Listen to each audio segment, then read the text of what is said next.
So today's panel of entrepreneurs are leading the personal branding space as content creators, actors, models, and entertainers. You're going to learn how to supercharge your personal and company brand to position yourself as a person of influence and a thought leader. During this session, they will share journeys, revealing the challenges they faced and the strategies that they employ to overcome them. You're going to gain insights into the latest trends in content creation, discover how to effectively engage with your audience, and learn how to use storytelling to enhance your brand's message. And we've got Corey Warfield here today. Corey is well known. I know you guys heard from the other panels, a lot of people knew Corey, and he's also one of our agency partners and an advisor on the LinkedIn side. He's a former restaurant professional turned B2B SaaS entrepreneur. He founded a company leveraging machine learning to optimize labor scheduling and compliance for restaurants. His journey from launching a startup to scaling ventures has been shaped by his adept use of LinkedIn for networking and personal branding. Corey has served on various boards, co-founded DCRBN, Web3 Launchpad, and Venture Studio, and held notable positions such as Chief Growth Officer at Agora World and Interim CEO at Information.com. He is also the creator of Corey Connects podcast, co-founder of Storkful Metaverse, and an entrepreneur in residence at the Founder Institute. Currently, he's focused on WeJDJ, a tech-powered community aiming to revolutionize the music industry. Passionate about music, animals, nature, and startups, Corey's interests extend to AI and its impact on humanity. His weekly AI newsletter, Tech for Good, Building in Public with AI, rapidly gained 70,000 subscribers, reflecting his dedication to discussing AI, blockchain, and societal advancement. Thanks for being here, Corey. And then we've got Jonica de Guzman. She has been a dear friend of mine since we were 18 years old, so very long time. Her journey began as a talented copywriter where she excelled in both agency and in-house roles, honing her skills in crafting compelling messages, giving global brands a voice. Over time, Jonica expanded her expertise to encompass all aspects of creative content creation, becoming a versatile force in the industry. She's worked with companies like Smashbox Cosmetics, Lime Scooters, was a writer for LA Downtowner, reviewing the top restaurants and places to go out, and wrote campaigns for Coffee Bean. And she is currently a social media manager for an Australian Wagyu company and was featured in LA's Most Inspiring Stories by Voyage LA. And a fun fact, she has received over 700,000 views on a video of herself laughing on YouTube. So go check it out. She probably did not think I was going to bring that up. And then we've got Kenta, another dear friend of mine that we met when we were modeling out in Hong Kong. He was a finalist on the hit TV show Survivor Mexico. As a model, you can catch him gracing the covers of esteemed publications like Sense Magazine. Recognized in GQ's grooming section, Kenta shares his captivating lifestyle with over 120,000 global followers on Instagram. I feel like it might be more now, Kenta. And before his rise to fame, Kenta attended Liceo Mexicano Japones in Mexico City and later expanded his horizons to live in vibrant cities like Hong Kong and Thailand and all over Asia. And in addition to his successful modeling career, Kenta has showcased his versatility in TV commercials for Oppo Electronics, captivating audiences with his charm and presence. With Mexican and Japanese roots, Kenta brings a rich cultural perspective to his dynamic career in fashion and media. And he also just recently got out of another reality show. I don't remember the name of it, Kenta, but it is, I think, airing live right now in Mexico and on YouTube. So thank you everyone for being here today on this panel. And to kickstart it off, I just love to ask, what inspired you guys to get into this space of either being a content creator or working in social media? And how did you guys navigate the initial challenges of establishing your personal brand or your career in this field?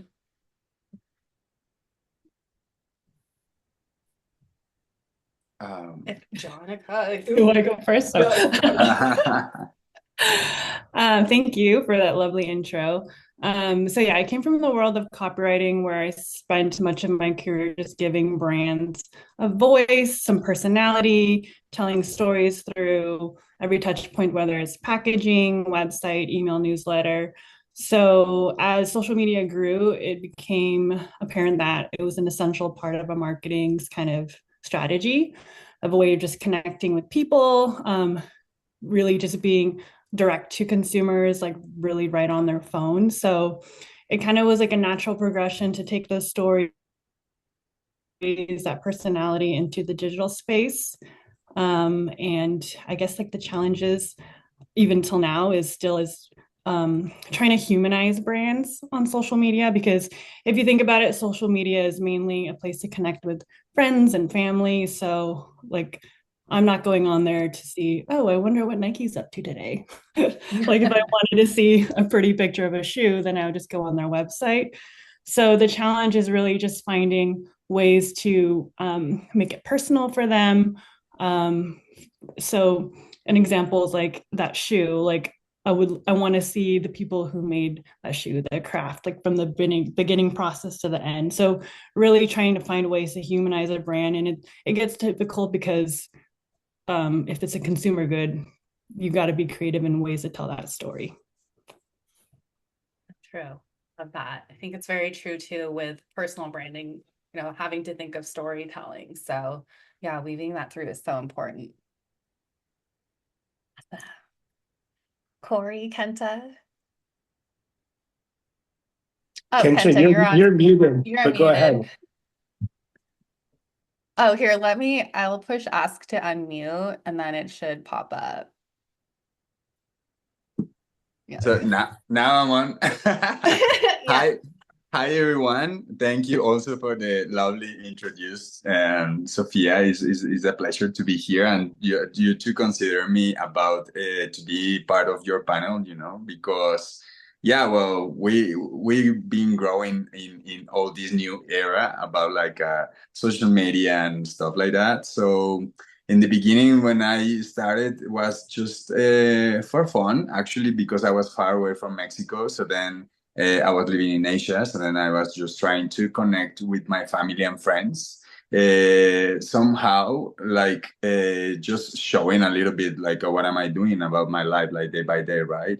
Not because when I was like outside from Mexico, I was like, okay, focusing in my new chapter of life. So then I was not talking too much with them, but then from that like using Instagram, but basically was like showing like what am I doing, right? So then I don't have to just having like a phone call for 30 minutes, 1 hour or something like that. So then it's just like showing a little bit part of myself, and then became a tool to many things, no, like even to get clients in the industry, and like another jobs, and like starting to showing myself as a who I am, and then helps me to develop like my the who I am in the industry,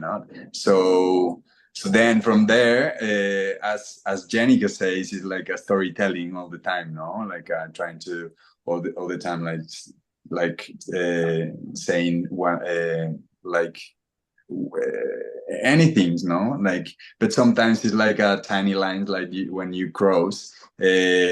That is, I don't know. Sometimes is I don't know if is good scene for clients or your audience, if you're showing way too transparent or not. But well, it's later we're gonna talk about that maybe. Love it. Yeah, I love that yours started out just for fun and doing it for friends and family, but Yeah. then it progressed to being part of your business. So Thank you. yes. Corey. Nice to see you. Nice to see everyone. I was on social media forever. I'm pushing 50, so I was on MySpace, and I got on Facebook when it first started and was open to non-college kids. But I never took anything really too seriously as far as social went until I started my first company. And we had raised some money, and we wanted to scale. And I read a book by Gabriel Weinberg, who started DuckDuckGo, the privacy search engine, called Traction. And it says there's only 12 traction channels for any company. You have to try them all, or you'll never know what yours is. Once you find your channel, there will be sub channels. Figure out which one it is, and you can scale any company. So I tried all 12 channels. Social media was our channel. tried every social media platform. It was obvious that LinkedIn was going to be our channel. And at the time, I had barely had a LinkedIn profile, didn't take the platform very seriously, but I did a few posts and maybe closed a 5-figure deal. And so I decided I needed to focus on LinkedIn. And flash forward a few years. Today, I've had over 1 billion views. I've got over 500,000 followers. I've brought in over $10 billion of inbound revenue through the platform. A lot of my friends now, serve in and have served in the C-suite of the platform. I was able to scale my newsletter to 200,000 subscribers very quickly on the platform. And so it's been very kind to me. I've been able to use that platform to help, tech companies and founders that I believe in hit mass markets, go global, raise massive tens of millions of dollar investment rounds. And so it's just a really fun place for me to be. And understanding the algorithm, understanding the psychology, understanding what about 98% of users are doing completely wrong has really helped kind of propel me to where LinkedIn can effectuate anything and everything that I need for any of my companies, any of the boards that I serve on, any of the clients that I service. So LinkedIn's really become kind of synonymous with my brand. And although one of my companies is creating our own social platform, we're building it to be complementary, not competitive of LinkedIn, because I don't see myself ever doing anything that doesn't at least include LinkedIn in my PMix. Love that. Amazing. Yeah, Corey's definitely an expert on LinkedIn. Everyone listening, I think a lot of you were here yesterday, but my LinkedIn got blocked yesterday morning. And the first person I reached out to is Corey. Like, I need help. And he always has the answer and it always works. So amazing. Thank you guys. And, leapfrogging off what you said a little bit at the end there, Corey, about the algorithm. And I think that plays such an important part in social media that people who aren't really deep into content aren't thinking about as much. Maybe a lot of people are, hey, okay, I'm just going to post and like, let's see how that goes. But every year, every day, the algorithm is becoming more important and to understand it. So my question is, how do you guys leverage data and analytics and the algorithm to inform your content strategy and better connect with audiences?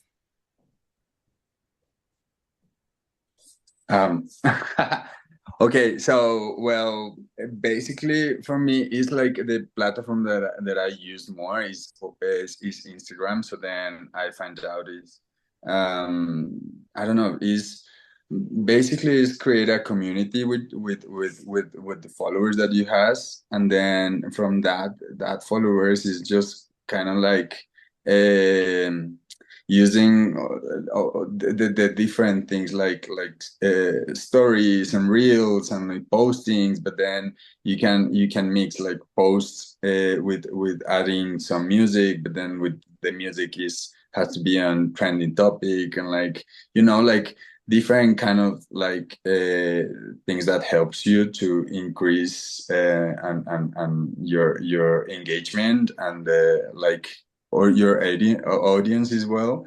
And then, well, also everyone has different timing of of people to seeing your post, no? And then and also depend of the people that is from where they're following you, like Asia, or like here more like in this part, like the or Europe, it's like to understand all that, and also depend of the days, like example, like if you post the day is the Halloween day, you won't get like many engagement because everyone is posting that. Like instead of that, you wait for the day after and in the morning, and then like the algorithm like plays about that. I don't know, it's kind of like what am I looking all the time, and then yeah, it's something. Yeah, I guess it's kind of like using the different functions on Instagram and the different trends, like adding music. I feel like you're really good at doing that with your reels. And yeah, just paying attention to new features, trying them out, testing when good posting times are, depending on your audience. So Yeah, like the example in real, like the first 5 seconds, they're like your win, because if you don't capture in that 5 seconds, the audience there will swipe, and then they not get it anymore. And then of course, like the I mean, Instagram won't show that real anymore because you don't get that engagement, so it's kind of like they punish you, you know what I mean. Yeah. Yeah. So And Instagram's getting harder and harder as a exactly. platform. Yeah. Yeah, sure. Well, How about you, Um, Janica? I would say you would really have to understand what your goals are. So, for example, if like you want to build a community, then you should be looking at the analytics as far as like engagement. So, like what conversations people are having in your comments, what DMs are you receiving, just like the interaction that you're getting. And then if you want growth, then to pay attention to your shares, like see what your followers are sharing to their friends to expand to a network outside of yours. And if you want to go viral, like take a look at what the top people are doing, learn from them, but then don't copy because right now, Instagram specifically is prioritizing original content. So use your own original audio, your own original idea. But I just think it's really important to understand what you want out of it, and then you can build content out of it. So look at the analytics as far as like what your goal is. That's what I think. Yeah, very important. So it's super easy to come up with original anything for social media these days. You can use Udio or Suno to make your own music that's banging. You can use InVideo to make your own faceless videos that are banging. But I think the reality is that the data is simply science and it is success leaving clues. And so we were just able to scale a YouTube channel to 150,000 subscribers in the last 30 days. We have an intention with that. We understand how we're monetizing that. So it was worth our little bit of time and effort, right? I can get 100 likes on Facebook or Instagram, but I've never made a penny on either of those platforms. So I don't prioritize those at all. I don't spend much time on those platforms because to me, although I like to be kind of multi-channel, I invest my time where my time shows a return on investment. And so for me, YouTube's going to pay off. We just got our silver platter. That's fun, right? So we're going to start to monetize even just the little pieces of content that we put there. But on LinkedIn, it's a whole different game, right? 3 days ago, I posted a piece of content on LinkedIn that's got 800,000 views, 5 or 6,000 likes. It's been shared almost 1,000 times, but that post made me $20,000. Right. So I think it's really easy to get caught up on vanity metrics and like, wow, this post got a lot of likes or shares. The data is where's the conversion? Where are clients meeting you, coming to you inbound to do business with you? And once you can identify where the money is, and for models, it's going to be Instagram. For shit talkers, it's going to be Twitter. But like, where's the money? And follow the money.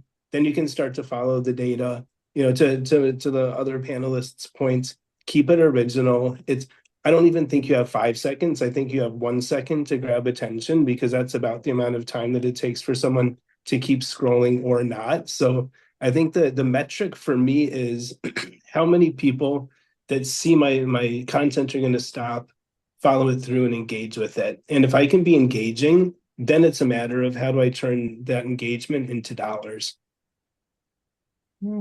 Yeah, but I love what you're saying because it's funny. I think until I started working with you, Corey, I was also kind of posting content. I was like, oh, this is inspiring and I like it. But I wasn't really thinking of the numbers and like how many people is this going to be shown to? How is it going to reach more people? So being strategic in that way is definitely important. Like you're saying, what's the ROI and really starting to measure your actions because otherwise it's an empty, you're just kind of posting. And what's the point of that? So, yeah. And my next question for you guys is, the content space can be challenging. Can you guys discuss a significant challenge you faced in content creation and your journey and how you maybe overcame that? Well, I would say it's just the challenging thing is trying to being original and trying to be yourself, because sometimes is I don't know. Sometimes you trying to too hard to I don't know to reach another goals that is sometimes can be like you are copying as Jenica says, and yeah, well, just I don't know. I think that's and I can say also it's just depend on the platform that you're using will be what are you showing or what are you sharing about in your platforms with your audience and your community, you know what I mean? It's just like how as I say before, it's like how can you showing yourself which is not affecting you. Example, if you sad or something, I don't know, it's depend of what are you doing in your platforms. But example for myself is like sometimes I can't showing like if I'm depressed or I'm tired or I'm sad, I'm angry, you know, because sometimes that is not good looking good for the clients or for the brands. So then I think that's more that's the most difficult challenging thing, you know, because even you create a community and everything, it's kind of like a like like I don't know, you don't want to for me I don't want to feel like everyone is looking at me like, oh god, so sorry for him or whatever, you know. It's just kind of like I trying to give them like strength and move on, and you can do it, things like that, you know, instead of like that another messages. I don't know, it's about like what am I doing in my platform. Yeah, it can be confusing on the content journey when you're the personal brand or the face to like be on that line of sharing how much of yourself do you share, like your personal life, and exactly like working with brands, you have to be aware of your image. So yeah, it's a tough line to navigate, and then people want more of the personal as well, but you have to protect yourself. Yeah. Yeah. How about you, Jonica? I think from a brand perspective, budget is always a challenge to work with because it costs money to create content these days. It's not as simple as snapping pretty pictures on your iPhone anymore. You need videographers, editors, graphic designers. Sure, there are a ton of AI tools that would help make your life easier, but you still need kind of the team and the resources to execute all of those. Even working with content creators gets expensive, and boosting your content as well. So I guess that's always going to be a challenge, but then the way to overcome it is being really resourceful. So for example, it's like if you have a piece of content that did really well, find ways to extract it and refresh it. Maybe it's that same message, but recreated in a different format. So maybe it did really well as a carousel. Maybe you can recreate it as a reel. So it's just being really kind of, yeah, resourceful and creative in how you can save money at the end. Very true. So I share a different perspective. I never spent a penny on social media in my decades on it. The first time I've ever spent money is on this YouTube page, and we've spent some money to grow it, but it's made us more money than we've spent. So to me, again, I always look at the ROI. I'd say my struggles. I've never cared what anyone thinks about me, and if a client or a company has anything to think about my life in a negative way, I don't want to work with them anyway. So I don't get in my head about that at all. And it's been interesting building a personal brand. Like we streamed our wedding from northern Brazil on LinkedIn, and 50,000 people watched for 4 hours, right? Like just crazy. And like there's no branding about that. It did bring in business, but I'll kind of expose the underbelly of being an influencer. I've definitely had death threats. I've even had someone come to my house in Chicago. I've had people try to steal my identity. People try to, spread rumors and lies. And, that can be a little bit rough. The only other challenge I've ever had, and I don't mean to be cavalier, but was getting my account blocked by LinkedIn as well. And Sophia, that's how I knew exactly what to tell you how to do. And I've now helped probably in the neighborhood of close to 100 people who've had their accounts taken away get it back. But mine, I'll just very quickly tell the story because it's funny. I was coming from Cusco, Peru, back down to Lima on a bus, and we were leaving the mountains. Cusco is like 2 miles above sea level. And I had just produced a song. This is 2 years ago. So it wasn't as easy to produce like songs and videos as it is now. And my song, and I still have the video, although it hasn't seen much of the light of day, is called LinkedIn's Crypto Guy. And it's funny, I hate crypto. I can't deal with the wallets. Like I no longer deal with crypto and all of that. But at the time, I was on the board of a couple of crypto companies that had major market share, and I've been in the blockchain space for some time. So I had this song called LinkedIn's Crypto Guy. And a friend of mine in Australia has, I think, 6 million followers now, but he was something like 3 or 4 million followers at the time. And he's one of those guys where if he touches a piece of content, it just blows up. So I reached out to him. I said, I have this song and this fun video, and I showed it to him. And he said, okay, let's blow it up. And so I was literally logging on to LinkedIn as soon as we had service in these mountains to post this song, LinkedIn's Crypto Guy, on LinkedIn. And I went to my account and it wouldn't let me in. And so I said to my then fiance on the bus, I was like, hey, can you check out my LinkedIn profile? And so she went on LinkedIn on her phone and she said, I can't find it. So I knew what that meant. I was like, my God, my account's gone. And so I did the hack. I went to LinkedIn. I tweeted at LinkedIn_help. And I said, this is unacceptable. I think at the time I had 100 or 200,000 followers. So I had an audience that cared. And so I started talking a little bit of smack, and they're like, we just DM'd you. So I got on there and they opened a case number, and I was like, okay, I'm going to loop in my attorney because there's no way that this is going to fly. And within like 20 minutes or something, I had my account back. But so I was like, okay, I need to know what happened that you guys took my account down.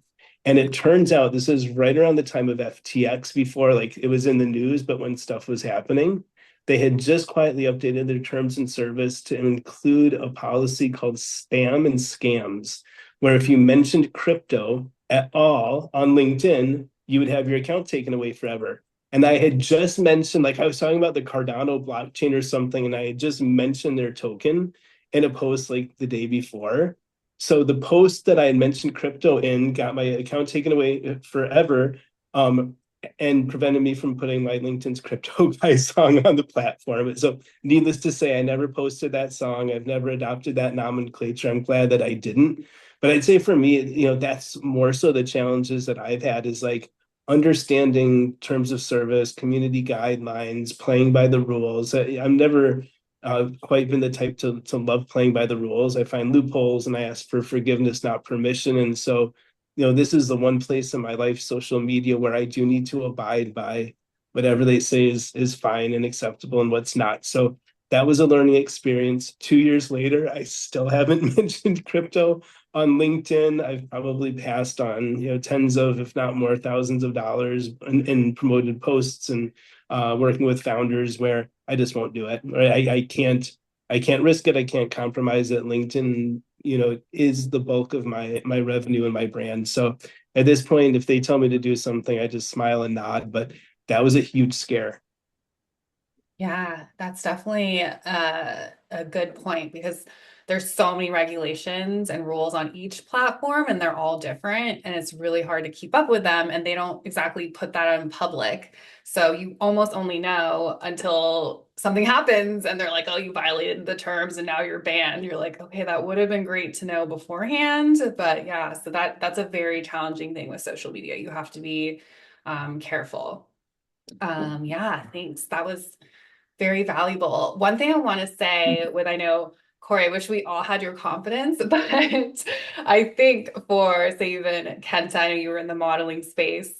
But it takes so much time to manage social media. So when I was doing it full time myself, it felt like a full-time job. And then to make the reels, and it's a little different with LinkedIn, you can repost things, but when you're starting to do your personal brand on Instagram, it's much more about your own custom reels. And I think Kenta, we were talking about it earlier. It's like, you shoot for half an hour and then it's like 9 hours to edit the reel, right? But people, the audience don't know that. It's just like this quick reel, like, oh, okay.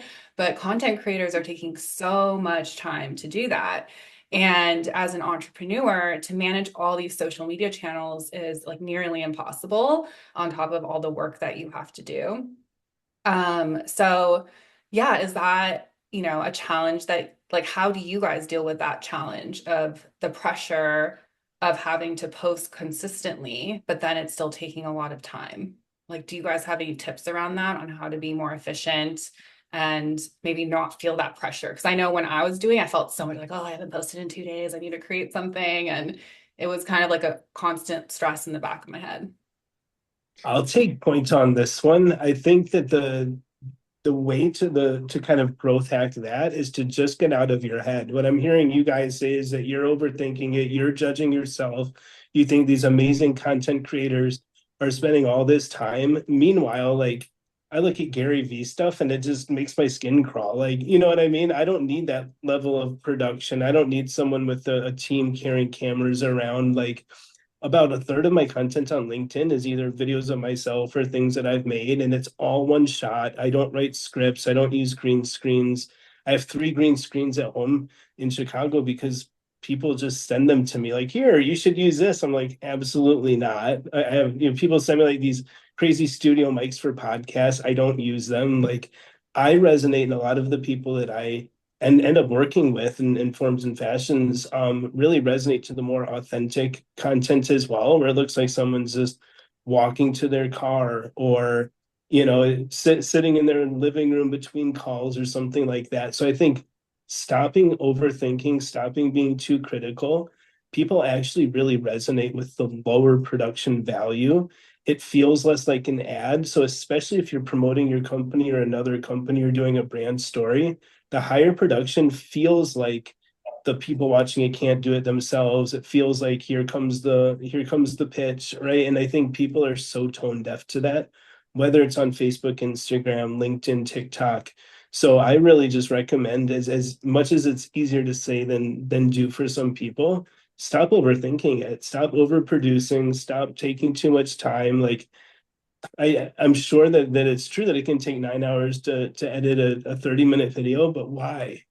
Right? Like, is it really that much better 9 hours in, or was like 2 hours maybe even better and more authentic and might have actually resonated more with your audience? Mhm. Very true.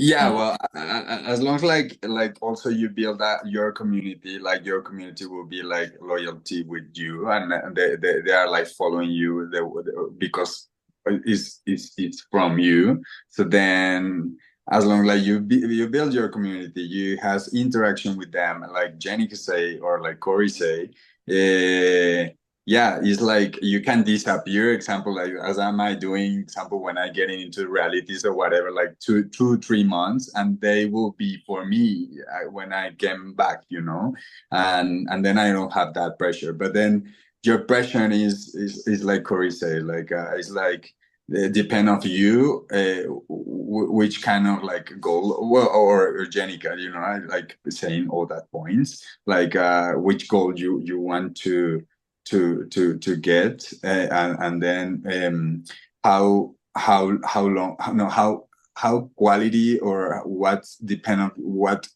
kind of quality you want to give them, no? So then the same way also is like sometimes you don't really need a huge production, but then sometimes you need, because it depends of like which kind of brands that you want to get with them. Example, no, like if you are with luxury brands, or like another like more commercial brands, like it's all about like which kind of like brands you want to get, or like all the clients you working with.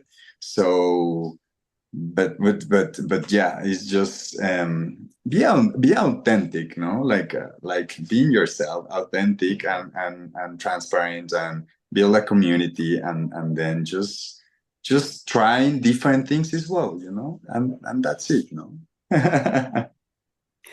Yeah, I think both of you brought really good points because I've worked on brands where we posted just a simple photo, whatever, just snapped, posted it, and it did really well, did not expect it to do well, even like beating ourselves up, like, why did this took 3 minutes and it got the most um the best results we've ever had, and then something you spend so much time on and it completely flops. But also to Kenta, it really, you have to determine for the brand, like a luxury brand, you are expecting someone to put effort and quality into the production they're creating. Like you want to see that beautiful, creative, like something that really wows you. But then if it's a brand that's, something, I'm just thinking of something like Sweet Green or whatever, like just a simple snap of your salad, that's all I'm expecting. I don't need the salad flowing in the wind or anything. So it's really understanding the type of brand you're working with and the content that suits the audience, really. Yeah, very true. So what do you guys, I mean, you touched on a lot of these points, but what do you think makes a successful content creator versus non-successful? And Jonica, you probably have an interesting viewpoint because you work with creators from the brand perspective. So you must see a lot of different results from people that you're working with. Yeah. So I guess from a brand side of things, while working with the creator, um, it's everything from knowing your audience. Brands are always going to ask, who's your audience? What are the metrics you have? And if you can really present that in a way where it makes sense for the brand, then it's already, oh, you just gave us all of the answers we're looking for. So you are the person we want to work with, or you're not the person we want to work with. Also, I guess really adhering to the brief and delivering on the CTA, whatever it is. If it's like, okay, we want you to, whatever, we want you to link out to a specific landing page for us, and actually delivering on all of the kind of requirements for us, but also putting your own creative spin on it. So adhering to the brief, making sure you're delivering, you're professional on it, but then also staying true to who you are as a content creator, because that's why the brand is looking to you to create content for them, because you have something unique that the brand can't create on their own. But just really being a good partner, because if it doesn't work out, then you're not going to be working with them again. You want to be a good partner so you can have them as a repeat client again. It's just anything as, just being enthusiastic and professional when working with brands. Yeah, I feel like you mentioned too that it's interesting that sometimes you find the smaller creators have better results than bigger creators that charge more. Yes, because we're finding with micro influencers, they do have a more engaged audience. They kind of look at them more as they believe in what they're selling, really. As you get bigger, it's kind of harder to maintain that like credibility amongst your audience because some people see you as being bought out. So with many of the brands I've worked with, we're always looking for micro influencers versus working with a big time influencer. Just because those are the kind of engagement we're looking for. And then also, it just feels a lot more personal when you're working with someone who's a little bit, I'm not saying smaller, but just who hasn't really blown up yet. Because once you get into that territory of like top influencers, you're working with agencies, and then you're working with an agent, and then a middleman. Same with modeling. You don't have that direct connection with the model, the talent. So when you're working with a micro influencer, you have more of a collaborative process where you can, exchange ideas and work together to get the result you want. But then when they're more established, it gets, it's like the process is a little bit more sticky. Yeah, very interesting. Yeah, and also as a micro influencer, like you get more compromise with the brands, no? Like you feel like more connected with them, so then it's more compromise, and then yeah, like it's not kind of like, oh yeah, I got another campaign and I just like doing like that, you know. I don't care. No, it's more like you put your touch, your signature, but then also it's kind of like using using who your personality, who you are, and then to be connected with the brand and your audience. Any thoughts, Corey? Yeah, I think you can also implement kind of the fake it till you make it just for the job you want, not the job you have mentality. So I think a lot of people are waiting for everything to be perfect, waiting until they have a certain follower count, waiting until they have a certain, demographic in their audience before they try to put themselves out. But anyone can be a micro influencer today or tomorrow. Like it doesn't take anything to be a micro influencer. It's just a mindset. And like I'll just give an example from my work. Some time ago, I did a post about a vehicle company that I thought was super cool. They didn't pay me. I just thought their technology was really cool, so I did some post about them and their technology. They reached out to me. They paid me to do another post. One of their competitors reached out to me, hired me for my high ticket offering. So I made quite a bit of money off of that free post that I wasn't paid to do. I then just fairly recently was brought to a conference in Istanbul, Turkey, as a keynote at the Global Leaders Conference. And one of the biggest automotive manufacturers in the world was there. And they were the naming sponsor. They had their beautiful vehicles out front of the palace where I presented, and they now want to work with me. Their budget's huge. I probably will work with them, but they had seen me on LinkedIn talking about these other vehicles that aren't exactly competitive, but they had also saw me as one of the faces of a huge media company at CES in Vegas earlier this year. So I was familiar to them. I'm now known in the space talking about disruptive transportation. So now this company that everyone on the call has heard of, and many of you may drive. I'll make a lot of money off of them, and it's just because I didn't wait until that first company was willing to pay me a couple $1,000, right? Like, hey, this is cool. Let me put this out there to my community.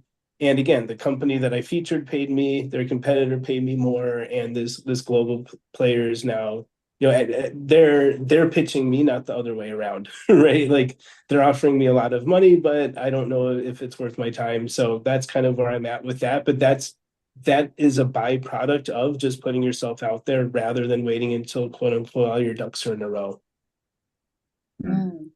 Yeah, definitely. And also, anyone listening, feel free to drop any questions in the chat if you have about content creation.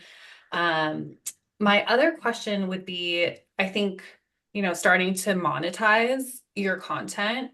Some people feel it's tricky. It's like, how do you price yourself? How do you start working with brands? Do you guys have any tips around that? So, well, like, depend of which market you are is like, and the audience is like, and also like Corey say, like sometimes you post for just for fun or something that you really like, it's like because in the end, I don't know, but for me it's like everything that I'm showing or like I share, sorry, is something that I trust, I like, something I believe. I'm not kind of like a share something that I it's just kind of like I don't know, like a trap or something, you know what I mean? Just so then I don't know, like also for me, example, as a model, right? Like in modeling, like we have in a agency, and then like they invite me to the events, and then I having like a connection with the clients, and then yeah, they seen my work, and then yeah, suddenly they just start to asking me like working with them, but I don't know, it's just um I don't know, share like what you like, and then the brands they comes to you. Yeah. I will have to say when working with content creators and kind of like pricing out what it would cost to work with them, it's interesting because there is a little bit of a perception as far as like, oh, if you're charging more, that means it must mean you're worth it. And then if there's someone who charged way less than what you were expected, but then they're completely capable of delivering on your ask, but then it kind of made you pause and you're like, I don't know, but they're just undervaluing themselves. So I think people, I know at this point, though, a lot of content creators are charging crazy amounts of money, but like if you think you are worth this price, ask for it. Like brands will pay you. It's insane of how much brand budget is dedicated to social these days. But yeah, because I've worked with some people where I almost felt I was like, you could have charged a lot more. We would have paid you that. But then, of course, I'm not going to say that. But I was like, I want to help you out on the side. That's a good lesson too. And I think that's why it's tricky. You don't really know what Yeah, to you price don't know. yourself. It could be like $300 to 30,000. You're like, where do I fall? Mm-hmm. Mm-hmm. How about you, Corey? Well, you can always come down on price or give kind of bundles, but it's really hard to go up on price. So, I always cling to perceived value.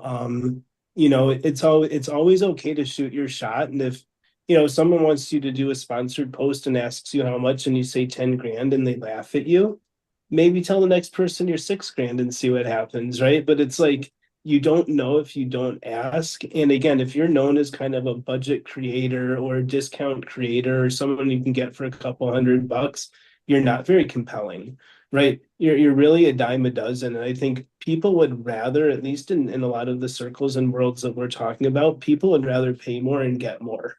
And so if you want 1 million views and it's not going to cost you $1 million, let's just map out where your return on investment is.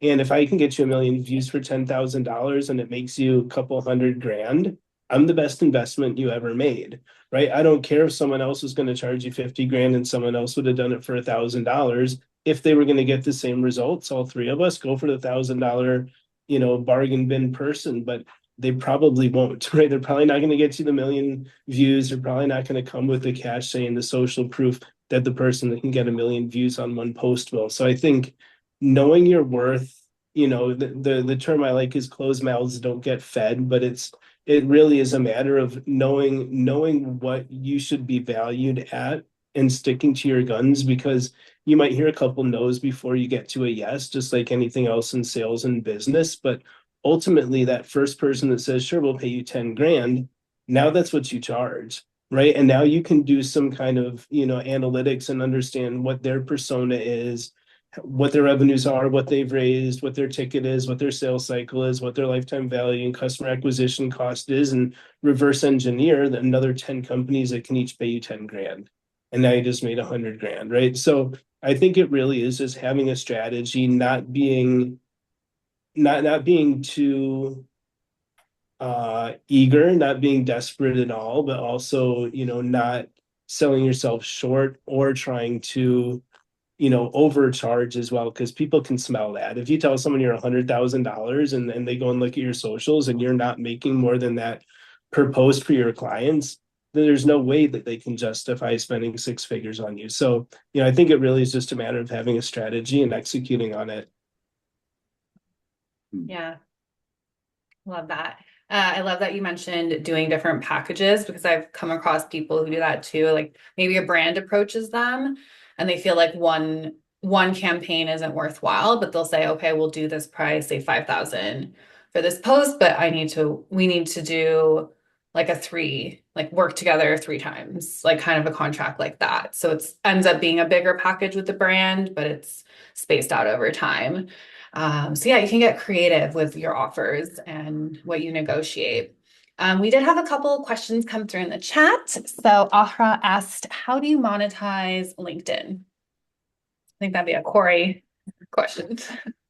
Yeah, I mean, that's not just a simple question. There's probably 1,000 ways to monetize LinkedIn. So, I mean, the first is if you don't have an offering or something to sell, then that's probably something to rethink before wondering how to monetize a professional networking platform. But if you do have an offering or service that you charge for, you can use LinkedIn to get clients, right? That's the easiest one, period, end of story. But if you understand the platform and how to go viral and build a community and your numbers are all incredible, businesses will approach you to pay you to do content for them. So that's a really easy one. I probably made 6 figures this calendar year, just doing sponsored posts for brands on LinkedIn, and they all come to me, right? I've never once chased a brand. You can, and one of the things I do is I coach people on how to take their LinkedIn to the next level and get a 6 figure following. And so that's also been a strong 6 figure channel for me. So for me, I get clients for my LinkedIn growth coaching. I get clients for my LinkedIn work that I do. I have businesses that come to me, but also like my newsletter will make, I mean, it's already making money, but it'll make a lot of money next year. And that's just a LinkedIn newsletter, right? So you can put out content there. My newsletter hits about 20,000 eyeballs a week, fresh eyeballs, they're all target. So anything that I put in my newsletter that I charge for is another revenue stream. So those are all revenue streams through LinkedIn. But I think the easiest one is just use it to get sales for whatever it is that you offer, your company offers. And again, if you don't have anything that you offer that you're selling, that's probably a better place to start, is figure that piece out rather than like, how do you monetize a platform? Mm-hmm. Yeah, very true. LinkedIn's great for selling a service.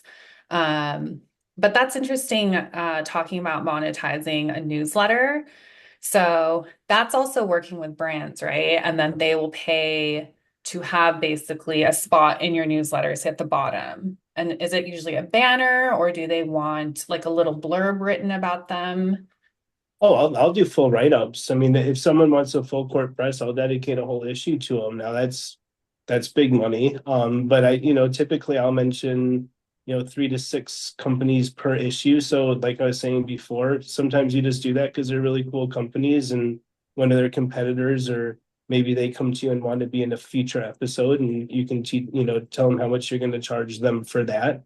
But yeah, it's really just building an audience, building credibility, being known for something or for some things. Like my newsletter is called Tech for Good. So anyone that has tech that they believe is make the world a better place, helping humanities and humans level up, they want to be in my newsletter.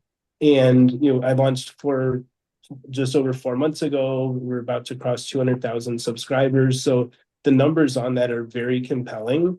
And it's not a Substack. It's not a Medium. It's not on someone's Google account, right? Like it's on LinkedIn.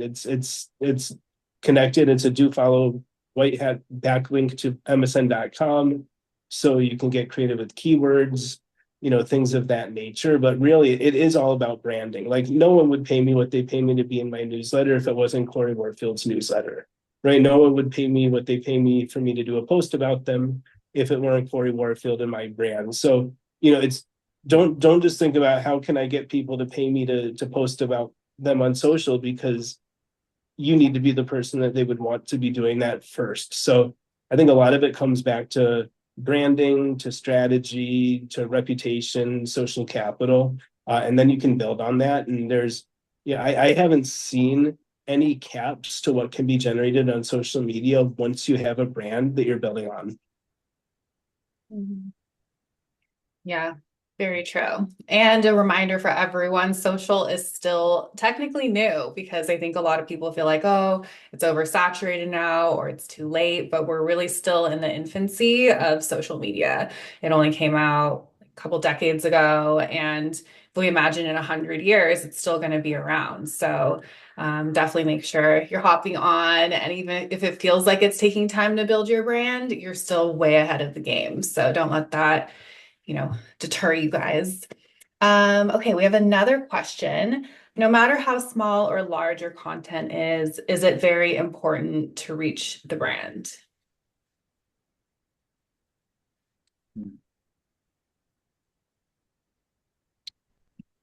Oh, sorry, I get lost. My PhD. Yeah, I don't understand that question at all. Yeah, me too. I was like, wait, what? Maybe Sandra, I don't know if you want to clarify. I'm going to try to guess, but I think probably saying, it seems really important to reach the brand regardless if you have a big following But or a reach small what following. brand? Probably maybe whatever brand you're targeting or But client or target targeting audience. how? Like you want them to hire you? I would imagine she might mean how important is it to stay on brand? And if that's what she means, I would say your brand is everything. So it's all part of a flywheel. Like your brand is your brand is your brand. And so always stay on brand. If your brand is being a good listener, don't interrupt people. If your brand is helping spread kindness, don't be an asshole, right? Like it's things like this, I think the consistency beyond just showing up is really important. But if you're talking about reaching a specific brand, but it's a hypothetical brand, then I think work on your brand first and let the right brands come to you. Yeah, Yeah, right. very. Like we are our personal brands, no? Basically, yes, correct. But Yeah, I I would agree. also say if there is a brand you want to work with, reach out to them, like email, whatever. If you can do some stalking on LinkedIn, who's like the head of marketing there, email them directly, whatever department you want to work with, if it's like the social or marketing, whatever, it's worth emailing and say, hey, this is who I am, just be on their radar. You might not be the right fit at the moment, but at least you kind of introduced yourself. Yeah, agreed. I know also in say like the modeling space or Instagram or people into fashion, you can reach out to these big fashion brands and maybe sometimes they don't have a campaign right then, but they'll be like, yeah, we have some cool events coming up. We want to invite you. And maybe they're not paying you for that yet, but starting to go and build that relationship with the brand and going to the events, then eventually that's going to lead to them wanting to work with you too. So, Like I've yeah. always kept a list of people who's reached out and just kept them there. It may feel like, oh, this email was pointless, we didn't get a response, but me personally, I will keep the information and then reference it once in a while to see like, oh, is there anyone we're looking for? So it's always worth just reaching out. Yeah, Well, reaching out so and also, I'm sorry, reaching out and also like right away, reaching out that they'll also tell the brand like, oh, I will like, I like the brand. I would love to collaborate with you. I have this kind of like ideas because I saw already like which kind of content you work in and you manage. So this is my profile and I want to do this and that.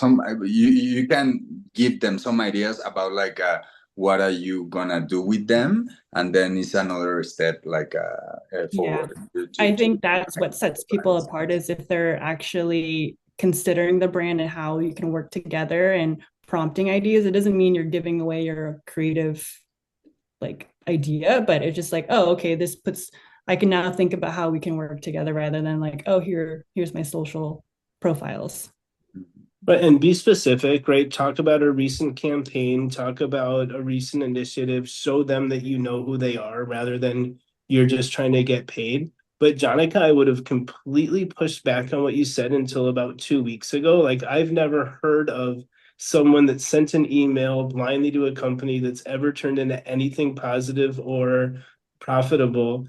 But all of a sudden, Claude 3.5 Sonnet and Google Notebook can take custody of your computers and your files. So all of a sudden, it does become very valuable to be a data point in someone else's spreadsheet, probably for the first time, right? Like if you've had a spreadsheet of 100 people that have emailed you that you didn't respond to half of them and you haven't hired most of them, chances are every opportunity you're not going to go through and see who cold emailed you 8 months ago, right? So they're probably until these last few weeks, and now we're going to see a lot more autonomous agents and zonal agents, but you probably weren't ever going to actually get back to them.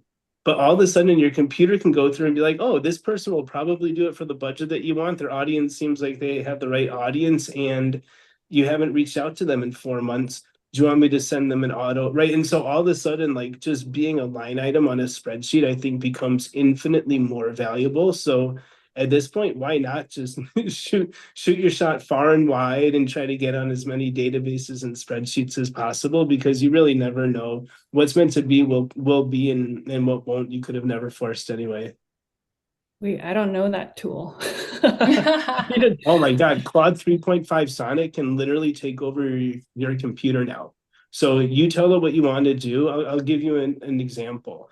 I can open up my LinkedIn on my computer. I can go to Sonnet 3.5 by Anthropic, and I can say, open up my LinkedIn, go through my last 100 posts, copy the link to each one of them, put all the analytics into a spreadsheet, find the best 10 performing posts, find all of the aligned data points, and create me 10 more pieces of content that are likely to go viral. And you will literally see my computer screen start going to my LinkedIn, scrolling through my LinkedIn, copying links, putting it in a spreadsheet, right? This is an autonomous agent, but this is why it's so important for people to understand AI and how to prompt AI right now is if you're in a spreadsheet for someone who's using automation tools like AI right now, it's going to open so many doors. Thanks for Yeah. telling me. I'm gonna save Yeah. that. We all just learned an amazing tip. Awesome. We got another question from Ahra. Would you recommend someone to hire a professional for personal branding? What? Well, Sorry I again. would, Would I you would because I would would you because that's recommend what someone people to hire? hire me for. Yeah, Yeah. absolutely. I recommend that everyone hires me that can afford me. And if they can't, they should figure out how to go make more money in their life so they can come to me and 10x it. Yeah. Yeah, I agree. I think hiring someone is really helpful, especially like if you have all the time to do all the research and launch your personal brand and create content constantly, go for it and try to figure it out. But if you're looking to really target, I think for your business, take it seriously, get clients, monetize it, it's a much faster route to hire a professional who can help you, who understands the algorithms, who understands the details of how to get you there. And then the flip side, so Corey, he's an amazing LinkedIn coach. And then the other type of the service is done for you. So you can either do it yourself and then also have coaching with you, or you can have a service who fully does it for you, which is what my agency does. So for me, that was crucial because again, I know Corey loves it, but for me, it was really affecting my mental health. So, especially as a female on social media, you'll get a lot of strange messages, creepy ones. It can be quite disturbing. Also, I mean, he got death threats too, but you get the same. And you once your profile goes up and you have people stalking you. So, for me, I really was looking for help for that. I wanted to take that off of my brain space, off of my mental health, so that I could focus on the things that I wanted and to build my business. So I think it's a personal decision on what's going to help you be the most efficient based on what you prefer.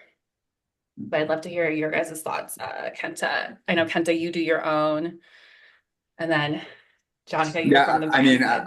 I do my own, but also my PR also helps me, in about all the ideas and editing and stuff like that, behind the scenes, whatever, shooting. And but then definitely I need help, because yeah, I can do it by myself the whole thing.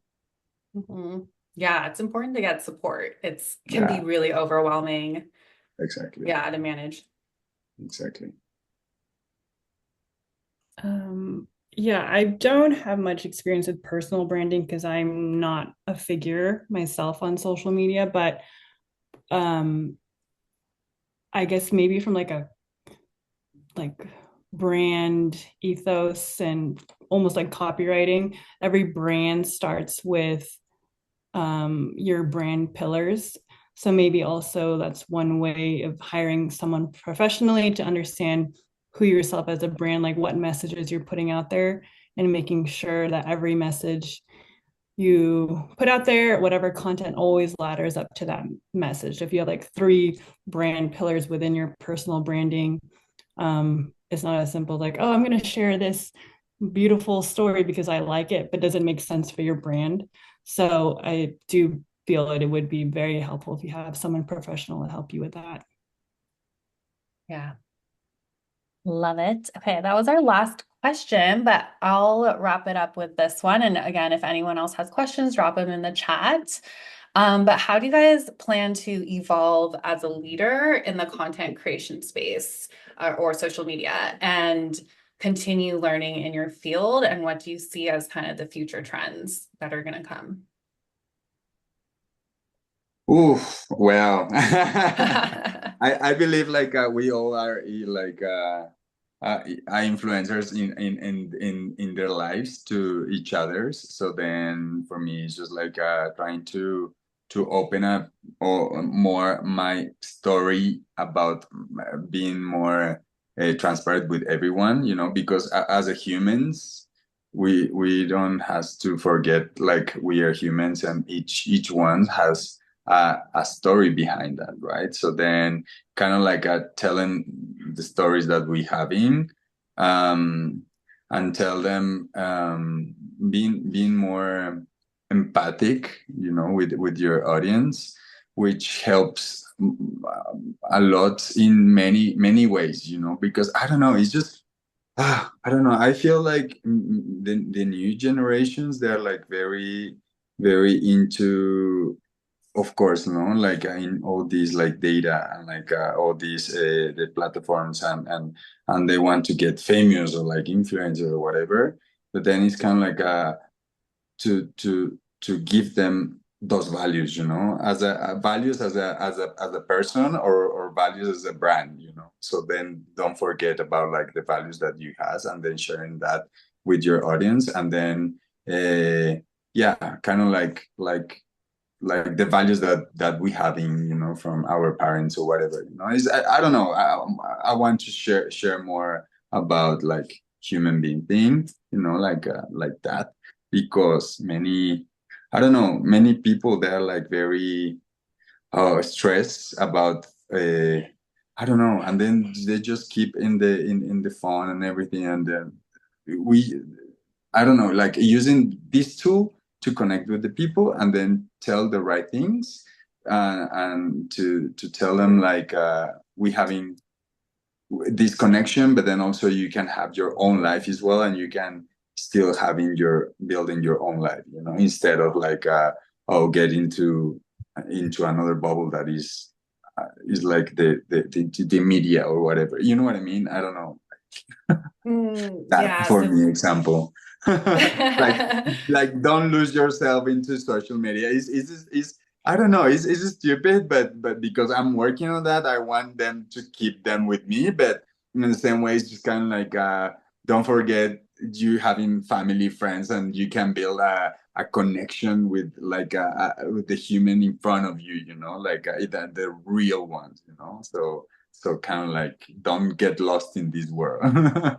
yeah, so true. Like you said, as the trend continues to grow and younger generations are spending more and more time on that, it's important to remain with that human aspect and engage with the real world. Yeah. I'll offer a very different perspective. I think the way to have the most time for real life and real people is to spend the most time on social media right now. I say that to say this. 2 years ago, I saw a girl on Snapchat create an avatar of herself, let men flirt with her for $1 a minute, and she made, I think it was $200,000 in her first month. So we've now been building, and we're in beta testing with an avatar version of myself that does my coaching work for me. And again, we're going to be charging $1 a minute. The goal for that product is to have 100 people paying $100 a minute any day and any minute and day of any day of the year, and that generates almost $60 million a year in revenue, right? And top line revenue, but there's very little overhead. I say that to say this. Every meta product is already working on avatars of their users. So Facebook is already creating avatars of you. The idea is it'll soon have your voice. It'll know as much as you've informed the platform about you. So it will be able to create relevant data-driven posts and videos and shorts and reels and put it on Facebook and Instagram and threads. LinkedIn is also working on avatars, and they're doing that through their video feed tab and their collaborative articles. Very soon, people that have taken the time to teach LinkedIn how they talk, how they think, how they act, what they do, will be able to deploy avatars of themselves to make them money. And this becomes one to many. 100 agencies can hire you at any given time. You can go out and do your accounting work or your legal billing or whatever it might be. in as many different scenarios as you want without having to trade your time for any of it. But the only way that you're going to have avatars that can make you money on Instagram, make you money on LinkedIn, make you money on Snapchat, make you money on TikTok is to train the avatars everything that it needs to know about you right now. And so few people are actually putting themselves out there and training the algorithms and training the platforms about themselves that pretty soon there will be a couple thousand of us that have every second of our life to do whatever the F we want because our avatars are out there making us as much money as we could ever spend and give away to charity. And then there will be everyone else hating on us, and that's perfectly fine, right? Haters make us greater. It means we're on the right path. I have no problem with anyone talking shit about me while I'm making, $12 million a month without working for it. Right. But so the only way to do that right now is to put in the work and to build the brand. And so many people are scared to just get started. So many people are letting perfection be the enemy of progress. So many people are, not to sound like I'm jumping down your throat because again, I do agree with you as well. But I think so many people are like, well, I need to spend real time with real people right now, so I'm not going to spend all my time on social. It's like, okay, but how is that going to serve you in 6 months and in 2 years versus spending time on it right now to build a life where you don't really have to ever get on the platforms again? So just as a counter perspective, but we will see personalized avatars that are able to do things on our behalf. I mean, you can go to a platform called HeyGen right now, HEYGEN, and HeyGen can make an avatar of you right now that can make you money and that you can put on TikTok, Snap, whatever you want to do. So, and think about this is a very nascent technology, right? Imagine Microsoft has been working on these for quite some time. Meta has been working on these for quite some time. So don't let today compromise your better tomorrow in more ways than one. Wow, that was amazing. Yeah, so much to think about. You're right. We're gonna have avatars. So another reason, you guys, build your personal brands now and get ahead of the game, because so much is coming. And Janica, what are your thoughts? It's interesting because yeah, interesting that you brought that up at avatars because as we were discussing earlier, like people kind of crave that like unprofessional quality content, like something that feels really authentic. So I wonder if eventually people are gonna like push back on a world of avatars because you're just craving people. Like we're so consumed with digital touch points, everything digitized. And I wonder if it's just eventually it's like, oh, I just want to see a human being like on But camera. yes, but right now you're probably seeing content every day on some channel or another that's AI generated that you didn't know. Right? Like my avatar right now, and I'm on a platform called soulhubs.com. They're going to be releasing one of my video avatars soon. It's hard for me to tell when it's really me and when it's really my avatar. And again, this is nascent technology. So you imagine it, in 3 months and 6 months, and technology is getting exponentially better. Without saying anything, I'm not allowed to say there's technology that most of the big companies have right now that does stuff that hasn't even been released in small, you know, testing environments.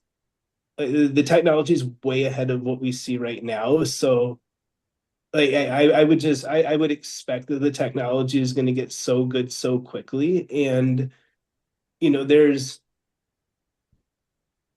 you're not going to lose the human element with AI generated content. I'll just kind of leave it at that because I find myself wanting to say things I shouldn't. So yeah, it's the technology is really good. Love that. Yeah, so fascinating. Wow. Well, it's going in so many directions and there's so much to keep up with. But thank you guys. This was so valuable. I think you guys inspired everyone. It gave so many incredible tips about content creation, how to build your personal brand. So I really appreciate you guys being here today. And yes, we dropped in the chats all of the links to their socials. So, definitely add them. Follow Corey if you guys want to learn more about LinkedIn. There's literally people who follow him and are building like hundreds of thousands of followers just from the content that he's posting. Kenta's doing amazing fun things on Instagram. Follow his career. He's probably going to be on a lot more reality shows because he loves it and he loves going on those. And Jonica, who's doing really great things in working with amazing brands in the brand space. So, either if you're looking for an amazing creative or copywriter, or even just to work with her brands, definitely connect with her and reach out too. So thank you guys so much for being here. Thanks, Sophia. And Thank you, thank everyone. you. Thanks.